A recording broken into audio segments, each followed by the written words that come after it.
I feel like it is a marriage.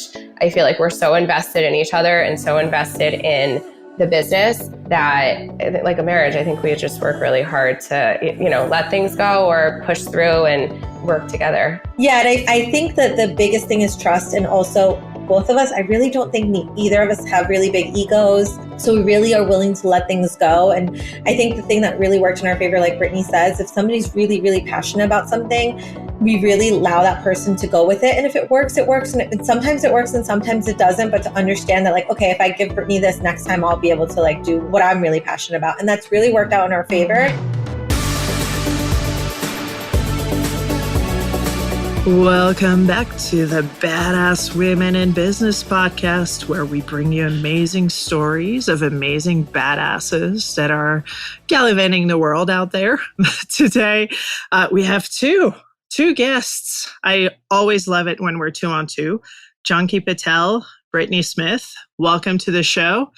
Tell everybody about your story. Yeah, thanks for having us. John, do you want to get started? Yeah, sure. So we, Brittany and I opened up a pediatric staffing agency for therapists, aides, teachers for school districts for kids with autism. Originally, we started off as friends in college, and then we got our first jobs together, and we really felt the burnout of being a therapist, just working long hours, traveling, lugging equipment. It was really, really exhausting. And we just felt like we weren't seeing as much progress because, we would only see the kids for like 20, 30 minutes at a time.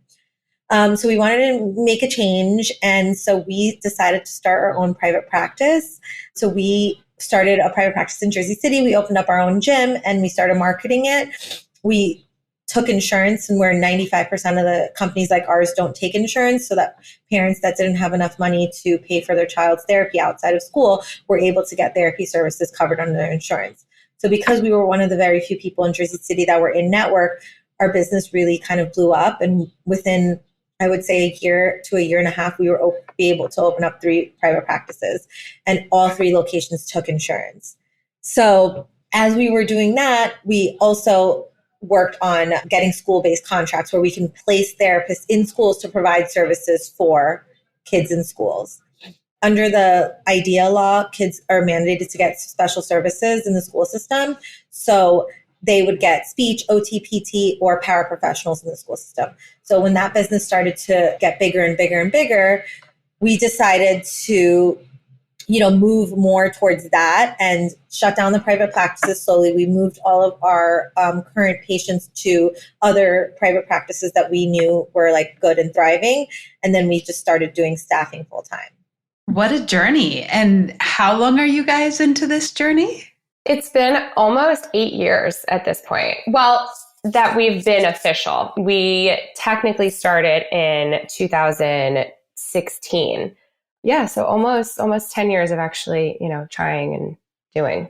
And what was the biggest factor that made you guys shift to just the staffing versus having brick and mortar as well? I think it was just growing a little bit faster than the brick and mortar. The brick and mortar, we really fought, like Janki said, we really fought hard to be in network with insurance. It was something we really felt strongly about. Therapy isn't cheap for kids. I know I have 3 kids of my own. My oldest son was in and is in speech therapy. So I know it wasn't cheap. So we really fought hard to stay in network with insurances. I feel like, people pour a ton of money from every paycheck into insurance. Why not, try to help people out?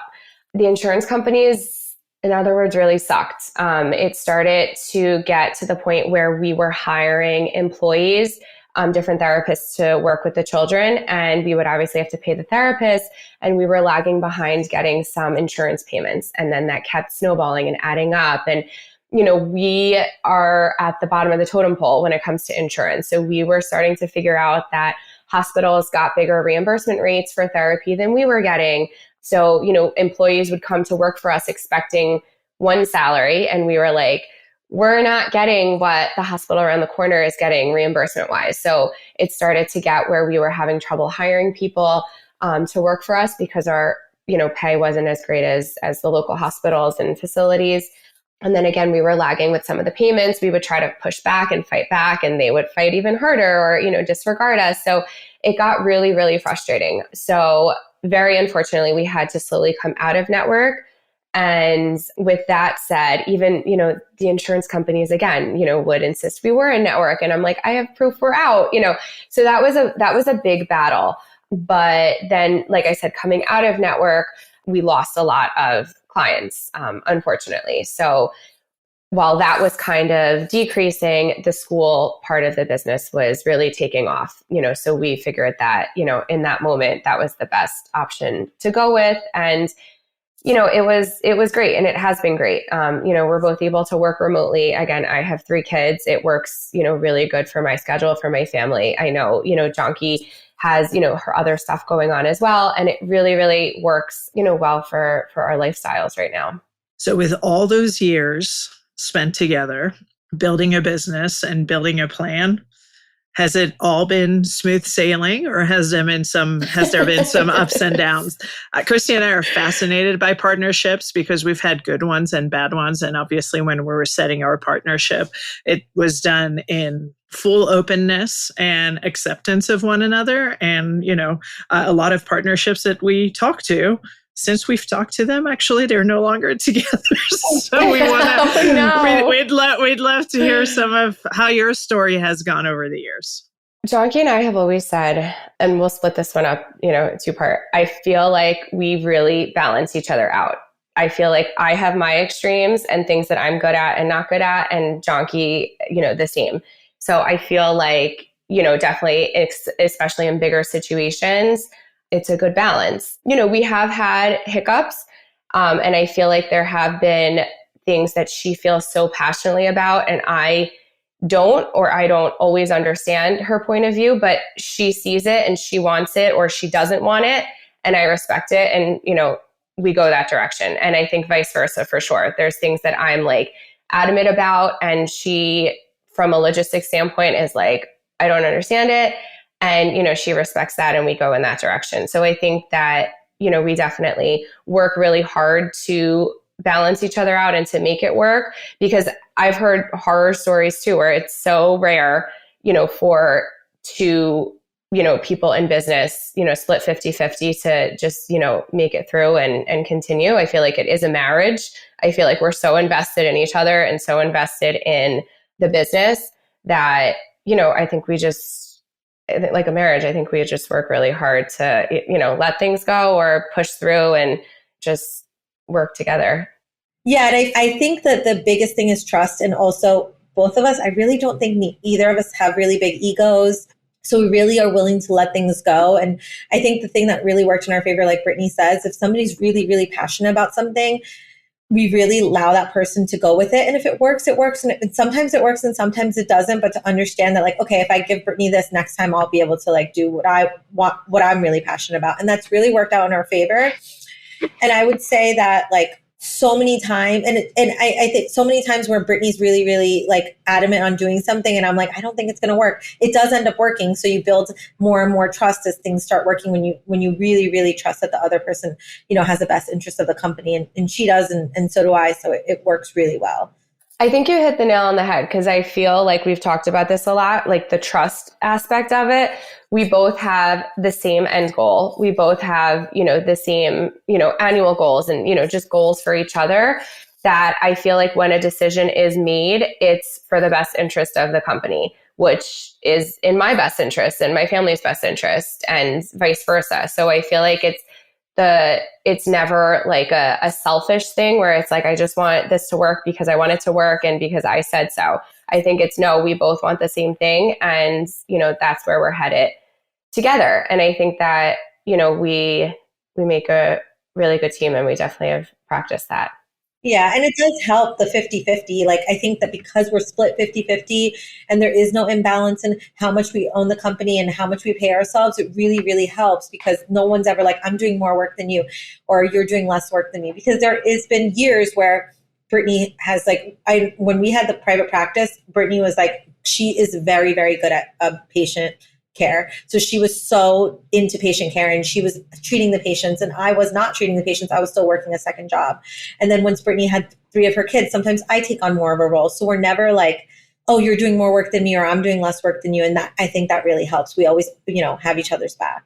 Yeah. And I think, to piggyback off of that, like we've both had like life situations that have come up where it's like, really, like, I just can't today. Like, I just can't. And like, we both respect it. And it's like, all right, like Brittany is just, not taking meetings today. And Janki picks up the slack or like vice versa. They'll be like, where's Janki? And I'm like, she's busy. But like, we definitely just pick up the slack because we get it and we're able to, because we own our own business. And that's one of the perks of that, especially with someone else. So yeah, I think it's been good. Everyone knows.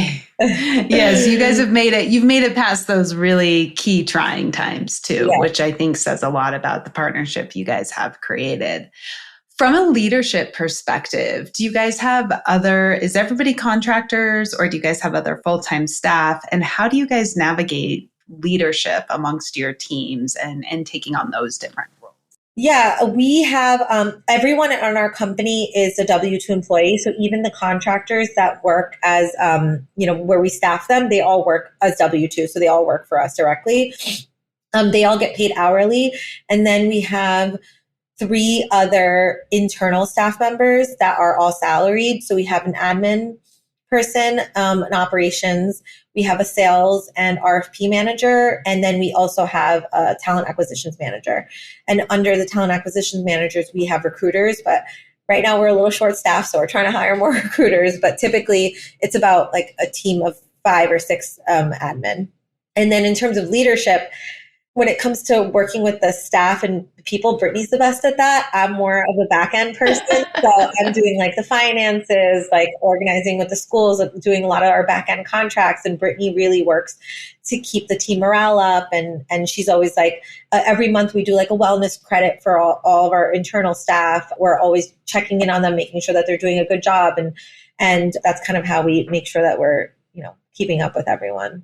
Yeah, I mean, to piggyback, leadership is definitely something that we work on together. It's not what we went to school for. It wasn't a class that we took. If you, ask me anything about being a pediatric OT, like I could spit it out and be like, this is what you do for fine motor skills, and Janki can work on, visual motor skills and like that kind of stuff. So that was definitely something that we both had to work on and continue to work on. We ended up getting a job coach, just to help with our leadership skills. And, we've done a bunch of assessments to figure out like what we're innately really good at and what we're trying to work on and what, we don't really want to work on, but we have to work on just like, personality wise and personally.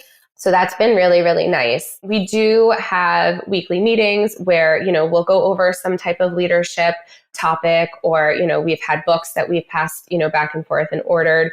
So it's definitely, and conferences, we've definitely gone to and continue to go to. So it's definitely something that, we're always working on. Janki is definitely more of like, just say it as it is, which sometimes you need. Where sometimes I could sugarcoat a little bit, and schmooze someone over. So again, I think it definitely works because we've had situations where we've needed a little bit of both. We've needed like that zinger and we've needed like the schmoozing. So I think that, again, it works, and to help each other out. We've had conversations where like we've been on a 3-way call and, we're both doing our thing and, talking about topics with a colleague or, an employee or an ex-employee, and we'll get off and we'll call each other out and just be like, I don't know if you should have said that. Or, I think next time if this happens again, like we can handle it a little bit differently, or, maybe I needed to step up a little bit more. So I think it's just it's a process that we're always working on with leadership. Yeah. And it's something that's taking us a long time to learn because everyone has a different personality. So your leadership style changes based on the person that you're working with. So it's been a learning curve. And yeah, I feel like we're in the brunt of it right now. And, to piggyback off of what she said also about like our our admin team, because we work so closely with them, to whereas like the employees that are out in the schools, we're always available, but we don't always have direct contact with them.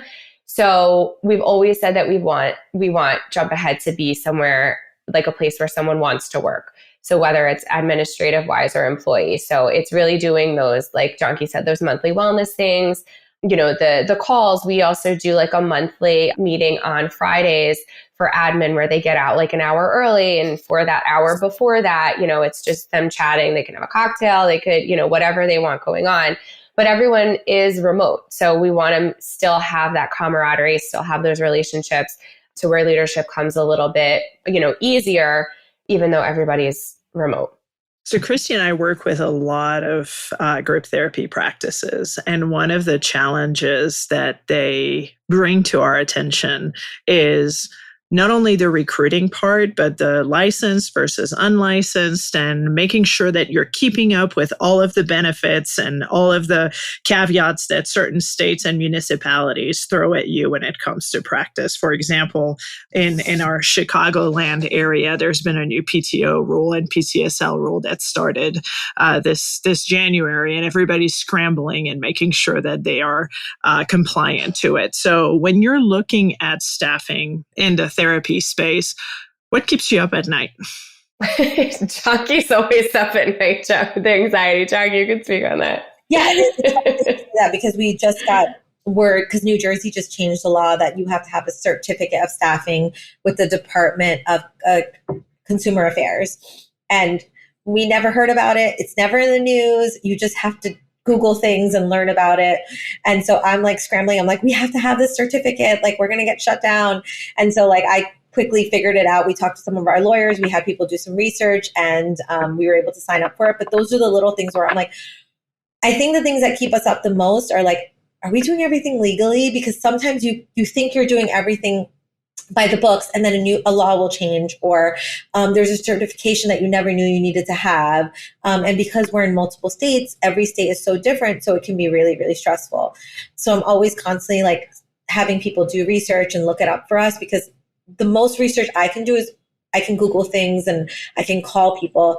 We have learned that spending the money on a good lawyer and having them do a deep dive and getting us the information has been really worth it, because it saved us a lot of time, money, energy, fines.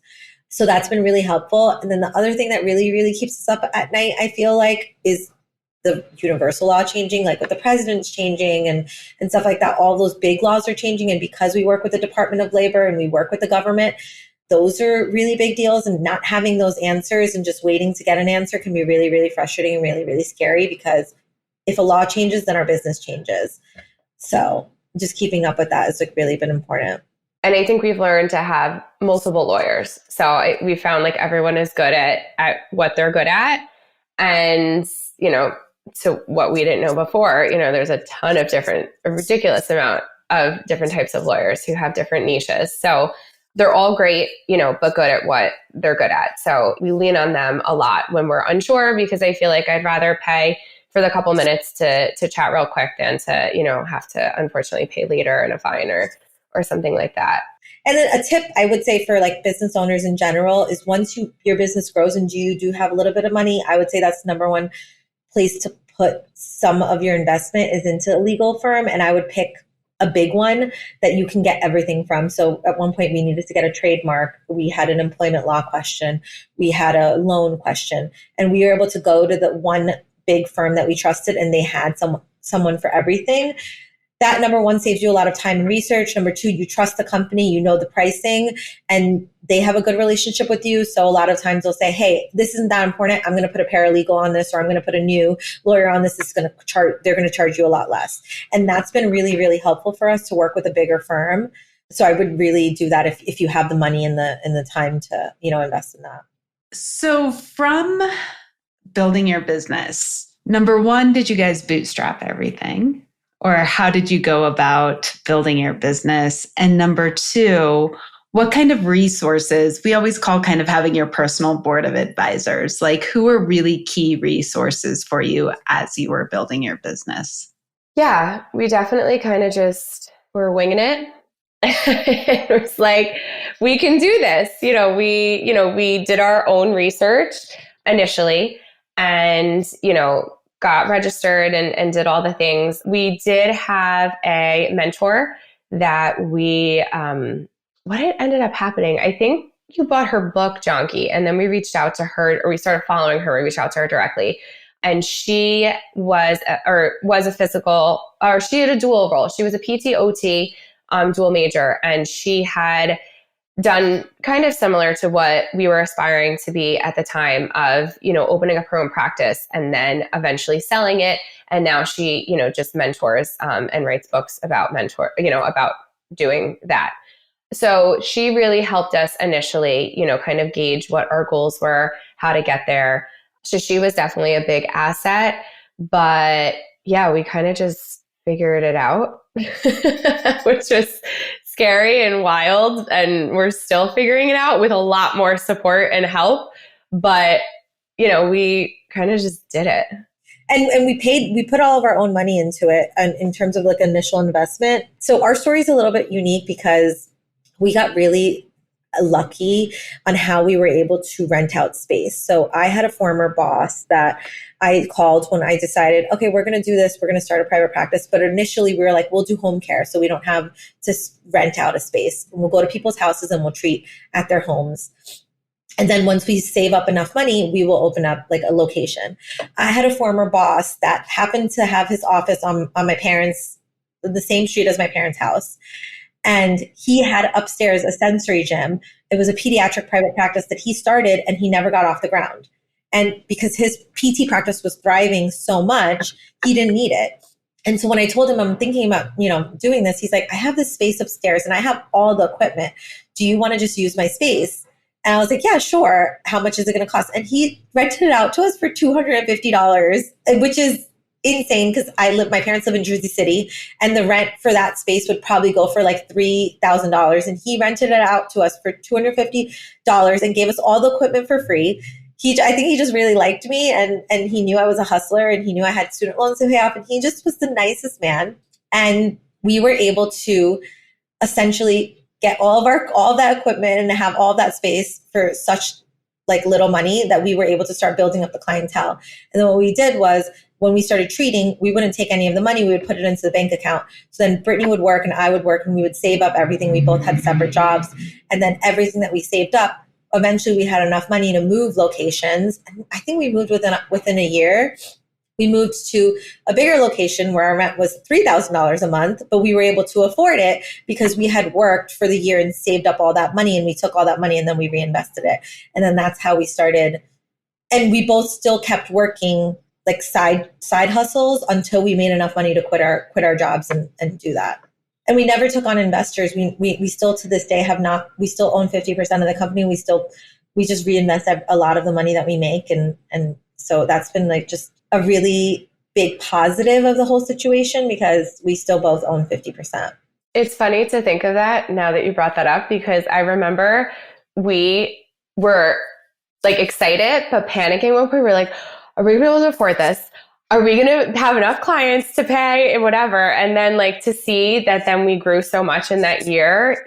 Yeah, he's phenomenal. He really helped us out. He's fantastic. And we still keep in touch with him and he's just been wonderful. And honestly, sometimes it just takes that one person to do you a favor. He's a business owner and it just worked out. And then also when we opened up our own location, we did a lot of buying equipment off of Facebook Marketplace. Brittany's dad he's really good at construction. So he came in and we have a rock climbing wall. We had a zip line and he basically put together all of our office stuff. So we didn't have to pay for that.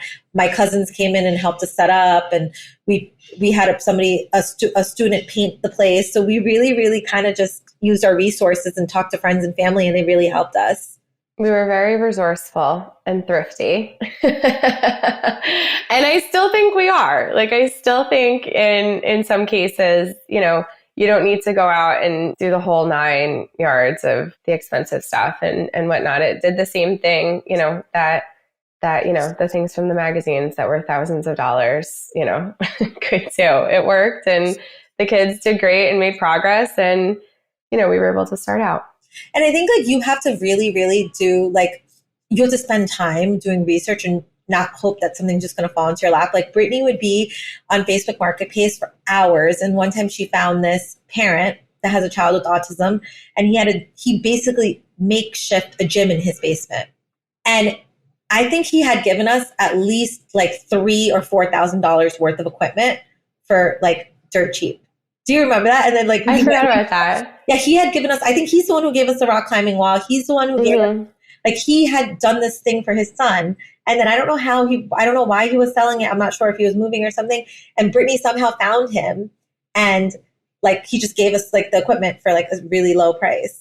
So that was wonderful. I forgot about that. He was like 5 minutes from my parents. I like threw the baby in the back of the car. I got my dad with his pickup truck, and I was like, we're going to get this stuff. And yeah, my dad like put it all, like pieced it together again in the clinic. I forgot about that. Yeah. That's very funny. You've just taught everybody a valuable lesson on relationships, because I think it's one of those things that people take for granted. They start a business and they feel like they're by themselves on the top of the mountain and nobody's there to support them. And Christy hinted earlier about this board of advisors or personal board of advisors that everybody has. And it looks like you had a lot of generosity and meaningful relationships along the way that have helped you grow your business. So that's amazing. And even now that you say that, even like our financial team, we have 2 guys that do all of our finances and kind of run the back end, Brandon and Ace. And I met them through a family friend, or like my husband's cousin has worked with them for 15 years. And they've been great just helping us get our finances together, because in reality, it was just me and our bookkeeper doing things. And I had no idea what I was doing, and I was just making it up along the way. And they've worked with really large companies, and the only reason they took us was because we had, mutual people in common. So those relationships really do, help in the long run. Yeah, I always say, I said it at Janki's wedding, and I'll say it till I die. Janki, if you need a person, like Janki has a guy. Like anything, everything, like in school, I always say, like, you needed the answer to a test, Janki had that test, that person, like, Janki just always knows someone. So it never surprises me. And like sometimes we'll be stuck and we will literally sit down and I'm like, Janki, who do you know? Like, can we brainstorm? Cousins, just huge family. So cousins, who can we piece together and figure out who we can reach out to help with something? Because she's got a guy for everything. And it's funny because even just the last 2 months, we've had a really big, and in terms of business wise, we've had a crazy cash flow problem because we're growing so fast and then the money's not coming in quick enough. And to get financing is nearly impossible because, you're growing business. And somehow I had a cousin who knew someone that was able to help us out. And it's just like those little things where you're just like, oh my God, like I would have never met this person if I just didn't ask for help. And asking for help is a really big thing. We are never shy. We will ask everyone. Brittany's asks her sisters, her mom, everyone, and they always come through. So we're just not shy about that. Yeah, that's definitely something I'm never ashamed to ask. Like, I'll ask, and if you say no, that's totally fine. I don't feel funny about it, but I feel like just like, and we get turned down for sure, even by people that we know and family. But I feel like it never hurts to ask, because if we never asked for any of that stuff, we could be in like a completely different boat. For sure. I think that's the crux of most business owners, especially women, that have this need to prove themselves and do it by themselves because it's this source of strength, and being able to prove to the patriarchy, like, watch me, I'm going to make it. It's the same story on bootstrapping, but again, like asking for help and being comfortable enough doing it. So what if you get a no? I mean, it's part of the story. It's part of the result. So good for you. On the staffing front, one of the things that I see in the staffing world specifically is, especially since you're working with like these large networks of schools, how do you keep the quality control? How do you ensure that the match you're putting somewhere is the right match for your clients? Yeah, we've come with a really good system in terms of interviewing and working with our clients. So we have a really amazing, and I would say she is probably like just the MVP of the company at this point. Her name is Anna. She's our talent acquisitions manager. She's very organized. She really, really cares about the quality of candidates that she picks. So we do 3 rounds of interviews. We do one first initial phone call, then we do a second Zoom interview where we meet the person and we have a series of questions that we ask them. And then the third round would either be like a last final round where we talk to them and offer them the position, or we have them meet with the school. Having 3 rounds has been really, really helpful because a lot of people fall off the first round, or sometimes they don't pick up. Sometimes they're picking up the phone in the car. The professionalism right off the bat. Then the second round really helps because we're asking a lot of clinical questions, going through the resumes, asking about their references. And then the third round, final round, we are finalizing everything. And that's been helping. That helps us weed out a lot of people. And then Anna does a meeting with every school at least once a month, or, once every 2 months, where she follows up with them about how is our staff doing? Who do you like? Who do you not like? What do you like about this person, or what do you not like about this person? And that really helps us get an idea of like, okay, we know that this school probably isn't going to like this person's experience, or we know that this school loves someone that has experience working with preschool or high school. We know that they're going to like that. And that's been really, really helpful for us to make sure that we have quality candidates. And throughout, we have our admin person check in on them weekly to say like, hey, how are things going? How are you liking it? And we really get a lot of feedback from staff that way. So we know if there's something going on with the school, hey, this teacher is like really difficult to work with, so we need a specific personality. Or this school is really strict on the hours, so we can only hire someone that can work these specific hours. And that's been really helpful for us. I feel like we've more often than not taken the road of I'd rather not look bad in front of the school, in front of the admin by sending a shitty candidate, than taking that one extra week of being like, hey, I'm so sorry, we're trying our best, we want to find you the best person type of thing. Sometimes there have been times where schools are like, we need a body, like we need someone there, fine, we're still going to do our best, to put the best person in front of you. But I would rather not lose a contract and again, ask for that extra week or, however long it takes to put someone who I know is going to represent us well. And I think that we've gotten really good feedback about that. Yeah, I agree. You guys make it sound so simple, but what you've done is you've put a lot of quality control checks in place. So many organizations, I give you guys a lot of props for having those monthly and weekly check-ins and staying true to that and not letting it be something that you implement and falls off, because that is really allowing you to have that open communication, the accountability, and ensure you're creating that right fit, both for the schools, but also for your team members as well. And I think that goes a long way. It might take a little bit of extra time and energy up front, but those things are allowing you to probably retain really good employees as well as serving your clients in a very effective way. So kudos to you guys for doing that. I think it's helpful because we both worked for staffing agencies before we started this company. I think Brittany had the same thing, which was you would work 12 months out of the year, and I would probably talk to the owner of the company or anyone at the company maybe once or twice a year, and it was only about my paycheck. If I ever had an issue, I never had anyone to get in touch with. And I knew that that was something that we wanted to change. And we really, really pride ourselves on that. Like everyone knows our names. Everyone has our cell phone numbers. Everyone knows the admin. We're always checking in. Everyone's in a group chat. And I think that that's really helped our reputation. Yes, it costs us a little bit more money because we need a full-time admin person, and eventually we might need 2. But we're able to retain staff a lot more. So it's just made things a lot easier for us. Yeah. And I feel like, again, piggybacking, like being a therapist, working at other facilities, I want to advocate for them. Like there's definitely been times where, we're like, oh, we haven't heard anything. I guess everything's great. And then, when someone leaves, we're like, oh crap, this school actually sucked. And, we didn't know it because there wasn't communication, or, we'd be like, hey, how is everything? Good. But now we know to ask specific questions like, how is the caseload?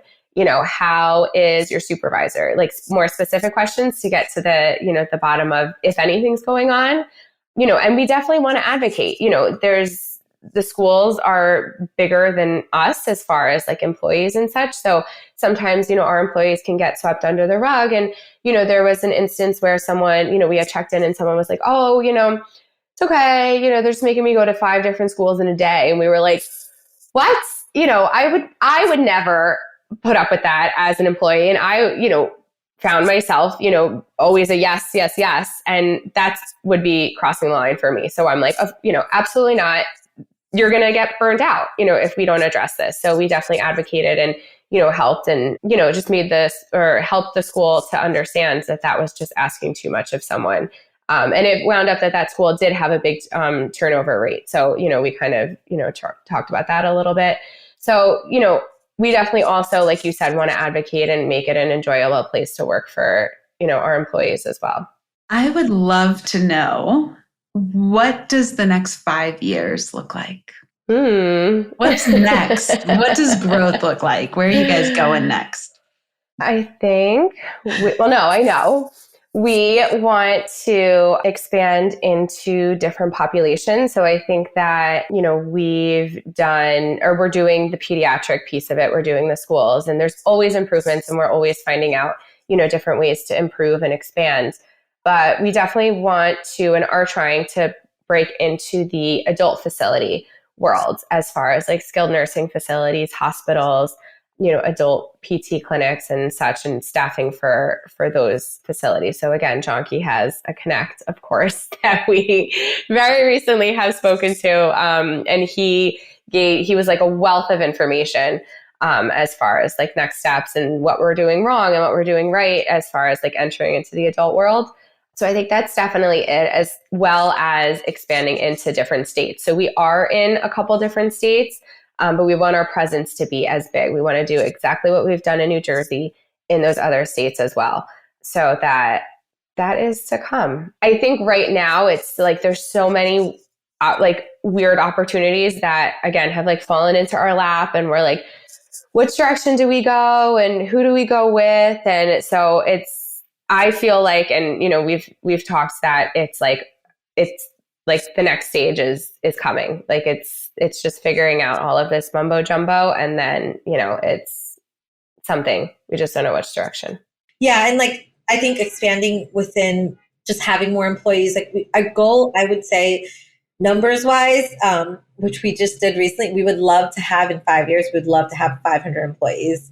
I know that's unrealistic sometimes. We're like, hey, you never know. Like we're already at over 100. So we would love to like, every year, just, get to that point, make more money, be in more states. And just, I think also having a little bit more grasp on the business aspect of it would be really great. Just like, okay, if we want to grow, what are the steps that we need to take? What kind of financing do we need? What kind of funding do we need? And just really, really becoming an expert on that would be really great. Because eventually we would love to mentor. We always talk about this. We would love to mentor other business owners on how to do this.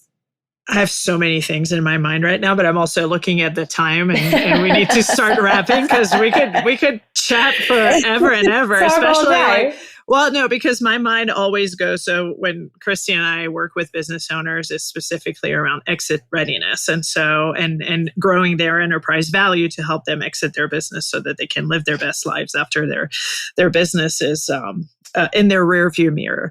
So I have a lot of questions to ask just based on what Janki just said. But in the spirit of time, I would love to know, like, one of the things that we want our audience to get from each of the episodes is like, how can they do what it is that you ladies have accomplished over the last X amount of years? And so if you were to extract one lesson learned or something that hindsight you would never repeat again, what would that be? I think one lesson learned is really, really rely on your support system, because they come in handy. And sometimes you may feel embarrassed to ask your parents for help or ask your husband or ask your best friend. And sometimes they will, and like, you might be embarrassed that, oh, my business, you might think I have to ask for this and they're going to know that my business isn't doing well. And you'll just be really surprised at how many people will come through for you. Because sometimes you will have that little bit of an ego. You're like, everyone thinks that I'm doing so well and my business is growing. And then deep down inside, you're kind of drowning and you're too embarrassed to talk about it and you're too embarrassed to ask for help. And I think every single time me and Brittany have been in that position, just recently with our cash flow problem, I asked one of my cousins and she really came through for me. And that was really hard because, everyone's sitting here thinking that, oh my God, you're so successful. You built this 100-person company, but in reality, you're still, drowning. I think that that's just been such a game changer for us. And I really hope that people do rely on their support system if they have it. to get that help. Yeah. I think another one is to like never underestimate yourself. I feel like Janki and I, the entire journey, I feel like we'll go into a meeting with, a colleague or, someone we want to do business with. And especially, we were really young. We were like 25, 26 when we started. So it was extremely overwhelming to, want to walk in and try to prove ourselves. And I'll never forget, we walked into our first school district, John, we were all dressed up and we were all right. I was sweating and we're trying, rehearsing what we're going to say. And I'm sure this guy was these girls are so nervous, but we ended up getting the contract. So, I feel and even now I feel there's so many times, I was saying, where we walk into meetings or whatnot and we're they didn't take us seriously. We're two younger women still. And, they're just not taking us seriously, but they still want to work with us. And then we've gotten feedback where, after working with someone, they're wow, didn't know that about you guys, or didn't know you guys were that serious about this, or didn't know you had this many employees, or, your gross profit, whatever. So I do feel we get very underestimated in situations. And I think it's just, sticking to it and not being cocky, because I don't think that we're like that at all. But we know what we know. I think we're good at what we're good at. And we've gotten to this point. And, I think just acting as if is, has gotten us that far and will continue to do so. Yeah. And not being intimidated in a room full of men, because a lot of the times everyone that we work with, most school district boards are run by men. Most agencies are run by men. Most companies that we work with specifically are run by men. And when they see two females coming in, if you don't hold your ground in the meeting, you will get walked all over. And sometimes for us in the beginning, it was really intimidating. And then we came in guns blazing. And I think that's really helped us. And just right off the bat being here's what we did. This is why we're successful. And this is what we need. And if you can help us, you can help us. If you can't, then we can move on to the next person. And it's taken us a long time to get there, but it's really worked in our favor. Yeah. And I think there's definitely a technique about it. I was recently in a meeting with a guy and one of our employees, and, I got the vibe and, just the wishy-washy answers and whatnot. And she swooped in and had a million amazing questions. And again, not cocky, nobody's cocky, but just, questions. And you could tell she slipped them up a little bit. And it was, just to sit back and I'm ooh, this is nice to watch. You didn't think that we were serious, and we are, so that's definitely a lesson that we've learned and continue to do so. Well, ladies, if I had to summarize this episode, is ask for help, start a business while you're still doing other things around so you can actually pack as much cash as possible. Also find those good connections so that you can get rent-free or cheap rent at the very beginning if you need a brick and mortar. And then most importantly, based on what you just said, it's not about being cocky, but confidence surely helps move forward, especially when you're entering a room when you're where you're underestimated. So we truly appreciate you sharing your story with us, and we wish you nothing but the best. And based on just chatting with you for the last 46 minutes and 42 seconds, I have no doubt that you will get to your 500 employees. Thank you. That means a lot. Yeah. Thank you, guys. Thanks for joining us. And on this note, everybody, stay badass. Thank you so much for listening. We hope you enjoyed this episode as much as we did recording it. If you like our show, please rate us, drop us a review on your favorite streaming app, and we'll catch you on the next episode. This was the Badass Women in Business podcast by Christy and I.